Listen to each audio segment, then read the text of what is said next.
Alex DeBrincat, Kevin Fiala, David Pastrnak. Those are the names that we will be talking about on today's show. We'll talk about those guys and their likelihood that they would come to Dallas for the 2022-2023 season. We'll talk about it all on this Friday episode of Locked On Stars. Your Locked On Stars, your daily podcast on the Dallas Stars.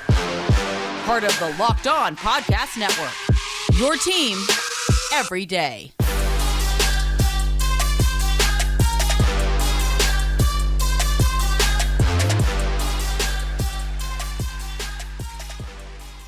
Howdy, Stars fans. Welcome back to the Locked On Stars podcast, the only daily podcast covering the Dallas Stars, part of the Locked On Podcast Network. Your team every day. I'm your host, Dane Lewis, your local expert on all things Dallas Stars hockey, credentialed member of the Dallas Stars media, coming to you on this Friday, June 10th. And whether this is your first time here or you are a recurring listener, thank you for stopping by today's episode and for making Locked On Stars your first listen every single day. Be sure to hit that subscribe button, the follow button on your favorite podcasting platform. Leave a comment, a rating, or a review. If you like the show, you can leave a 5-star rating on Spotify or Apple, and then leave a nice comment on YouTube if you feel so inclined. It truly does help the show out a ton. Thank you guys for the continued support on Locked On Stars as we continue to trek throughout the summer and the early stages of the NHL offseason. And on today's episode, we are talking about 3 more big names that are either circulating around the trade market, or we do have one guy that is a free agent this offseason who not very likely that any of these guys could come to Dallas because, like I said, they're big names, so they draw a ton of attention. But in my mind, it is at least worth discussing, seeing if it's even possible. Would they be a good fit? And ultimately why it would or would not work out for this particular player to come to Dallas in 2022-2023. And the first player on the docket is a guy that I'm kind of surprised that I'm talking about, just because if you had asked me on Monday this week, should this guy be traded from his current team, I would have said no. And that is Alex DeBrincat of the Chicago Blackhawks. And, you know, this is a young guy that's kind of an up-and-coming player in the league on, of course, a struggling, somewhat rebuilding Chicago Blackhawks squad right now. And again, yeah, I'm shocked to see his name pop up in trade circulation discussions. But the more I read into it, the more I think about it from Chicago's perspective, it does make a good amount of sense. Again, he is a young guy. He's 24 years old, and Chicago is going deeper and deeper into a full rebuild. I think some people thought that they might be decent this past year, but then they came out. Marc-Andre Fleury couldn't really help them out. DeBrincant, as talented as he is, not quite ready to be the main guy on an NHL roster. Patrick Kane getting up there in age, and just too much going wrong with the Chicago Blackhawks. But it's one of those things with DeBrincant, and this is a lot of the argument that I saw for why he should potentially be moved, is by the time the Chicago Blackhawks are ready to be perennial playoff contenders or even Stanley Cup contenders, Alex DeBrincat's prime could be over. I mean, you can make the argument that he is just now entering his prime as an NHL player. Obviously, he was an all-star this past season in the Central Division. Really, really nice season, despite Chicago not having that great of a season. And the Blackhawks currently do not have a first-round pick, and trading Alex DeBrincat could almost certainly guarantee that they acquire a first-round pick, and likely a high one at that. The New Jersey Devils were a team thrown out in the midst of trade talks with DeBrincat. Then again, I'm pretty sure I saw at least one article, if not more, attached to every single guy we will talk about on today's episode with the New Jersey Devils there. So New Jersey is out here trying to do the most, add to that roster around Jack Hughes and company there up in New Jersey. But I digress on them. Yeah, Chicago could certainly look to get a pretty good package in return for Alex DeBrincat, and he would be worth that big package rather. He has been one of the most underrated goal scorers in the National Hockey League since his arrival in 2017. Only 7 other players have more goals than him since he debuted in the 2017-2018 season. Those 8 players, maybe you've heard of them: Alex Ovechkin, Austin Matthews, Leon Draisaitl, Connor McDavid, David Pastrnak, who we'll talk about a little bit later, Kyle Connor, and Nathan McKinnon. So DeBrincat in pretty good company there as far as some elite goal scoring in the NHL. And this is a guy that, even though he's within the division, even though he does still have one more year left on his contract, This is a guy that the Dallas Stars could desperately use in their top six. I mean, he's a guy that can play the wing position. He's an excellent scorer, has no issue getting goals or pucks in the goal. That's what he does best. And if he was able to do it to the extent that he did this past season on a struggling Chicago Blackhawks team, imagine what he could do on a team like the Dallas Stars. That is a team that is primed to make a playoff run this coming season, barring any drastic changes. So I think he could fit in really well on the second line with Tyler Seguin, and then maybe even get moved around a little bit later on if he would stay in Dallas long term, which I don't know how possible that is because of the financial side of things, which always seems to be the stickler in these situations. But DeBrincant, no exception, just like many other guys that we've talked about so far in the past few weeks.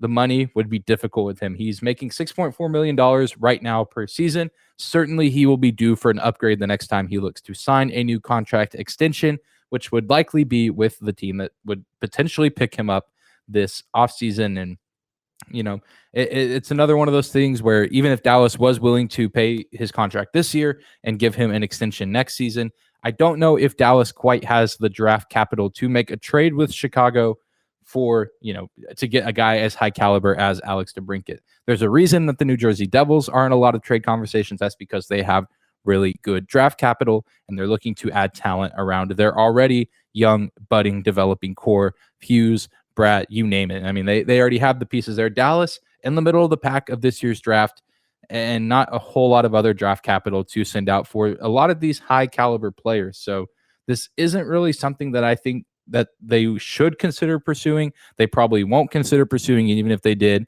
I think they would be outbid by other teams like New Jersey, or maybe even some other teams in the Eastern Conference. There's, of course, also the argument to be made that Chicago would not trade within the division, but it's another one of those things like we talked about with Jacob Chikrin and the Arizona Coyotes, that the Chicago Blackhawks and Dallas Stars are just on different levels right now. And if anything, the Chicago Blackhawks, I feel like, could try to not scam the Dallas Stars, but get some sort of really good package, or maybe Dallas gives up too much in return for DeBrincat, and then in the long run, Chicago would benefit from it. But the only way I could see this going down is if the Dallas Stars were absolute 100% Stanley Cup champion contenders for the next season, and they wanted to get DeBrincat on for his final year of his contract and then let him walk. But that just is not the case. The Dallas Stars certainly not near the top of the list when you talk about cup contenders for next season, at least at this time. So all in all, I don't see it happening, but certainly did want to entertain the idea of Alex DeBrincat potentially coming to Dallas. I'm really curious to see where he does go because, like I said, he's one of the more underrated players in the NHL. His name just didn't come up a lot this year because a lot of people weren't talking about the Chicago Blackhawks. But I think if he gets put on a good roster, there could be serious debate about him being one of the best players in the NHL. And I'm really excited to see what the future holds for him. Hopefully he can get out of Chicago and go to a team that can use his talents to make a deep playoff push. Well, coming up next, we will stay in the Central Division and talk about another guy that has just ended his most recent contract with the Minnesota Wild. That is, of course, 25-year-old Kevin Fiala. We'll talk about him after a quick break.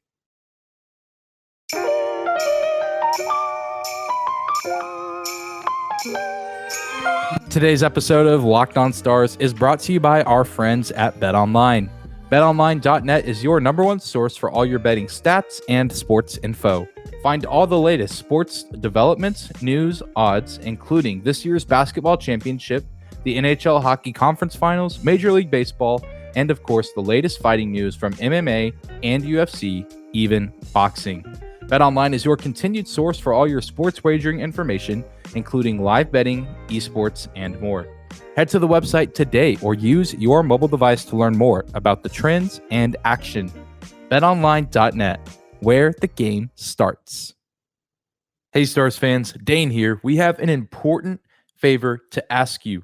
We've put together a survey so we can learn more about listeners like you and make your favorite Locked On podcast better than ever.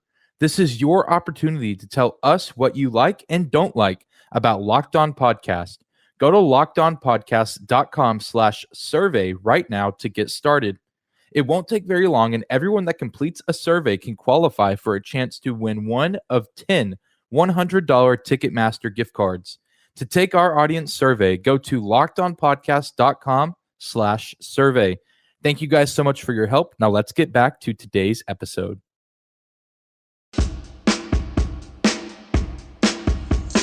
Moving right along on this Friday episode of Locked On Stars. This is your host, Dane Lewis. Thank you again for stopping in, for making Locked On Stars your first listen of the day. And let's keep this train rolling, talking about another guy that will likely be on a different team this coming season. I say likely. This guy maybe not as likely, but there certainly is the possibility that Kevin Fiala could be in a different team's sweater at the start of the 2022 season. And it would be kind of a crazy situation. I think he's a guy that many Minnesota Wild fans and even the team itself would love to have him back on the roster for this coming season. He just had his best year as a pro. I mean, his best season, 33 goals, 52 assists, totaling 85 points. He played all 82 games.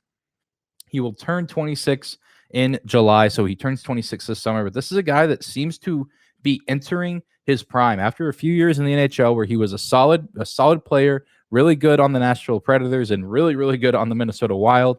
This is a guy that seems to finally be coming to form, and he did it alongside some other really explosive offensive talent in Minnesota. But now the issue in Minnesota is that they've already given a lot of money to a few other players, whether it's Kirill Kaprizov, who's basically going to be in Minnesota for the foreseeable future. Joel Eriksson Ek is getting paid quite a bit of money. And then there's just some other guys on the roster as well, whether it's defenders, goaltenders. Their goaltending situation even is a little bit messy with Marc-Andre Fleury maybe moving on to a different team. Is Cam Talbot the guy for the Minnesota Wild? Lots of questions for the Wild organization this summer, and Kevin Fiala finds himself in the middle of it. He is listed as a restricted free agent.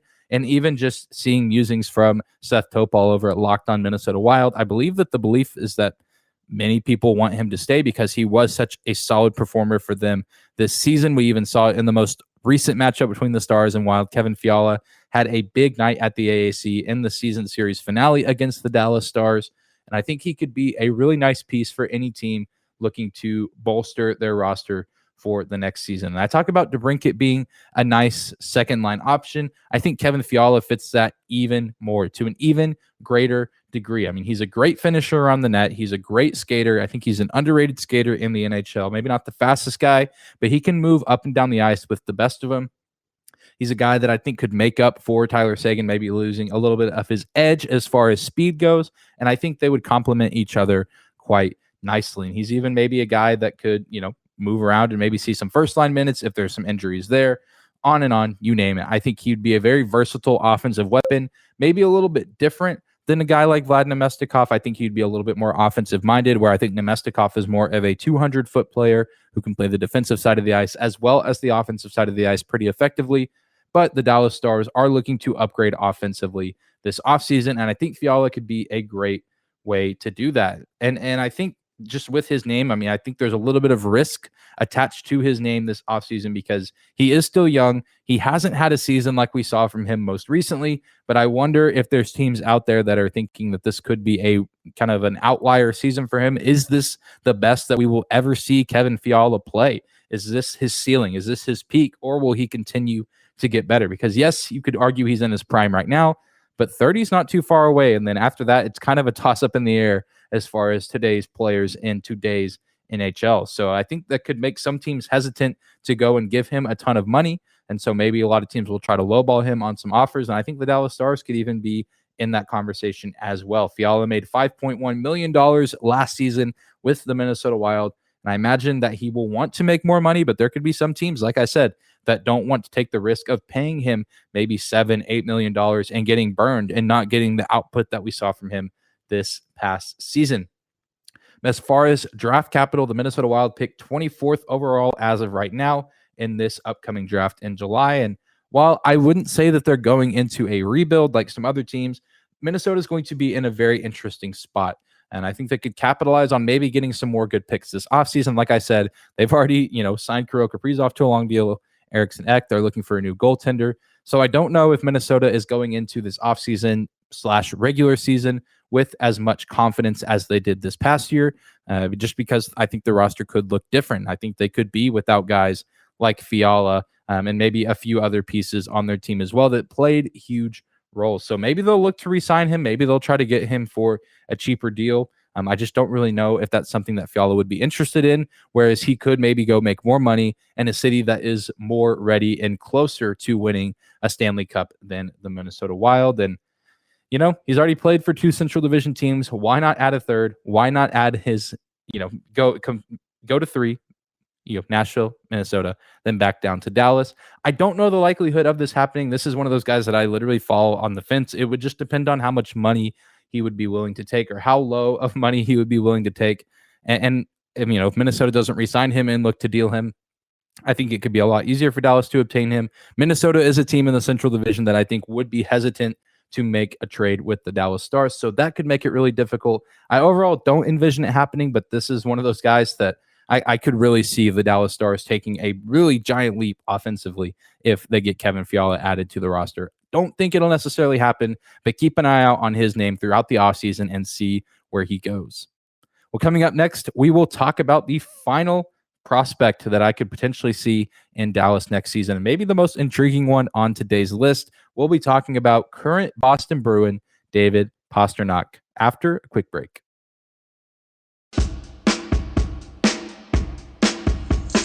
And we're on to the final segment of the week on today's episode of Locked On Stars, and talking about a guy that I've seen his name circulating Twitter quite a bit this week, including amongst some Stars fans, media members, some Stars circles on Twitter. And this is one of the biggest names in the NHL, potentially leaving one of the biggest franchises in the NHL. That is, of course, David Pastrnak of the Boston Bruins. And this is a guy that is really fascinating to me, whether he comes to Dallas or not, because Boston themselves are in a really, really weird situation. This is a team that made the Stanley Cup playoffs, put up a really good fight against the Carolina Hurricanes, lost that series in 7.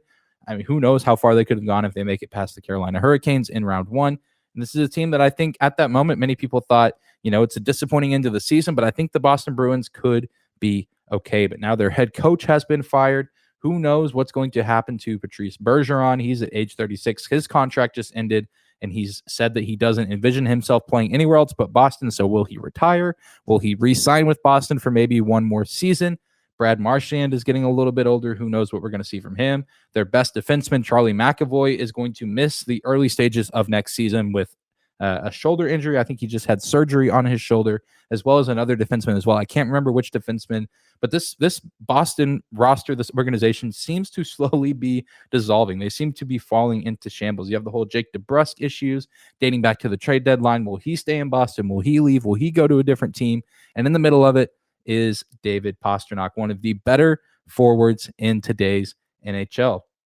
And I think a lot of people believe that he will, whether by demanding a trade or whether Boston simply just dealing him, that he could very well be playing for a different team by the start of this coming season. And it would make a ton of sense for him to look to move on from the organization that is the Boston Bruins right now, because Pastrnak is a guy that is certainly in his prime. He has an argument as one of the top 10 best forwards in the NHL. I don't know if he quite cracks that list, but he is certainly on that list. I mean, he was on that list of guys that one of 7 that's scored more than Alex DeBrincat. So he's been one of the most effective goal scorers in the NHL. Like I said, he's in his mid-20s, in his prime, one of the best forwards in today's game. And right now, he's only making $6.6 million. That's what he will be set to make this coming season with the Bruins. And then likely he will be looking to make a little bit more, similar to DeBrincat, similar to Fiala, looking to upgrade and make a little bit more money because his play has warranted a raise, if you will. And so that will make it interesting for him wherever he looks to go. Obviously, you need to find a team that's willing to take on that $6.6 million cap hit and then look to potentially pay him more money, unless it's a Stanley Cup contender that wants him for one season, try to win a cup, and then let him walk and go somewhere else, which I don't envision happening because Pastrnak is a guy that you would want to keep long-term on your team if you can at all. And Pastrnak is a really, really intriguing guy to me, at least in Dallas, because if somehow the Dallas Stars could get him, it seems pretty far-fetched given even how much money he's going to be making this season at $6.6 million. But as crazy as it might sound, and obviously I'm not looking forward to the day when Joe Pavelski is no longer a Dallas Star, but I think David Pastrnak could be an excellent replacement on the top line for Joe Pavelski once he eventually does depart from Dallas. And clearly there's a ton of really intriguing prospects in the Dallas Stars organization that I think could also fit that role on the top line. I think they could have good chemistry with Robo and Rupe. But who knows if any of those guys will be ready here in the immediate future. You know who is ready to play high-level NHL hockey right now? David Pastrnak. So I think it could be really interesting to watch him play a second line role with Tyler Seguin this season, and then 2 seasons from now, see him take over top line minutes with Rope Hintz at the center, and then Pastrnak and Jason Robertson playing at the wing positions. I think that would be a scary top line, and any team in the NHL would have fits trying to defend those three. Not saying it will happen, but I think that could be really interesting, especially since Jason Robertson typically plays that left wing position. Pavelski's been filling that right wing position. Right wing is, at least on NHL.com, what Pasternock is listed as. I think it's a match made in heaven, and I would really love to see it. And Boston, like I believe it's Chicago, does not have a first-round pick, but obviously it would take way more than the 18th overall pick to get a guy like David Pastrnak to Dallas, and Dallas would also, outside of maybe giving up prospects or even more NHL guys currently on the roster right now, they would have to be willing to pay the current cap hit for Pasta, as well as probably look to extend him, because similar to DeBrincant, this isn't one of those situations where Dallas is a lock for the finals next year and they could just sign a bunch of really good guys to 1-year deals or pay them for the last year of their contract and then dump them off.